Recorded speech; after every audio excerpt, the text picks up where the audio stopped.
বছরে গড়ে ১,৬০০ কোটি মার্কিন ডলার বিদেশে পাচার হয়েছে শেখ হাসিনার আমলে। অর্থনৈতিক শ্বেতপত্র প্রণয়ন কমিটির প্রতিবেদনে এমন তথ্য উঠে এসেছে। অর্থ পাচারে জড়িত ব্যক্তিদের বিচারের জন্য বিশেষ বিচার শুরুর পরামর্শ দেওয়া হচ্ছে। প্রধান উপদেষ্টা অধ্যাপক ডক্টর মোহাম্মদ ইউনূস প্রতিবেদনটিকে একটি ঐতিহাসিক দলিল হিসেবে আখ্যা দেন। আর্থিক খাতের অনিয়মের বিষয়টি প্রকাশের কথাও বলেছেন প্রধান উপদেষ্টা।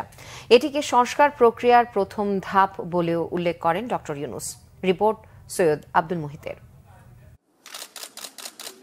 শেখ হাসিনার শাসনামলে অর্থনীতিতে অনিয়ম দুর্নীতি তদন্তে ডক্টর দেবপ্রিয় ভট্টাচার্যের নেতৃত্বে ১২ সদস্যের শ্বেতপত্র প্রণয়ন কমিটি গঠন করে অন্তর্বর্তী সরকার।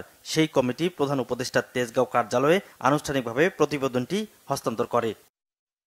শ্বেতপত্র প্রণয়ন কমিটির সদস্যরা বিগত সরকারের আমলে অর্থ পাচার, উন্নয়নের নামে নানামুখী গল্প, জ্বালানি ও ব্যাংকিং খাত ধ্বংস, করদাতার টাকা রাজকোষে পুরোপুরি জমা না দেওয়ার নানা বিষয় উল্লেখ করেন। কেন্দ্রায়িত স্বৈরাচারী সরকারের কাঠামো গড়ে উঠেছিল, যেটার সাথে যুক্ত হয়েছিলেন রাজনীতিবিদদের সাথে কিছু, একই সাথে আমাদের যারা আমলা আছেন তাদের একটা অংশ এবং ব্যবসায়ীদের একটা অংশ। এই ত্রিমুখী একটি সংশ্লেষ বাংলাদেশের অগ্রযাত্রাকে অনেক ক্ষেত্রে বন্ধ করে দিয়েছে, সংস্কারের পথকে আটকে দিয়েছে। যে রিটার্ন যেটা নাকি হিসাব করা হয়েছে, economic, financial, cost benefit analysis, এগুলোকে কোনো পরিবর্তন না করেই এগুলোর আকার বাড়ানো হয়েছে। অর্থাৎ এগুলো যখন বাস্তবায়িত হয়েছে, এখন আমরা কিন্তু একটা ঋণ খাতে আমরা একটা হিসাব করেছি যে এটা প্রায় $16 বিলিয়ন বলে এটা গিয়েছে। ট্রেড প্লেস মানি লন্ডারিং এ বেশি হয়েছে।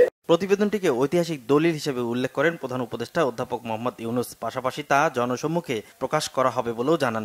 এটা ঐতিহাসিক দলিল, কি বলার জন্য এটা তো ঐতিহাসিক দলিল, শুধু যা ঘটেছে তা না, যা ঘটে নাই তার জন্য ঐতিহাসিক দলিল।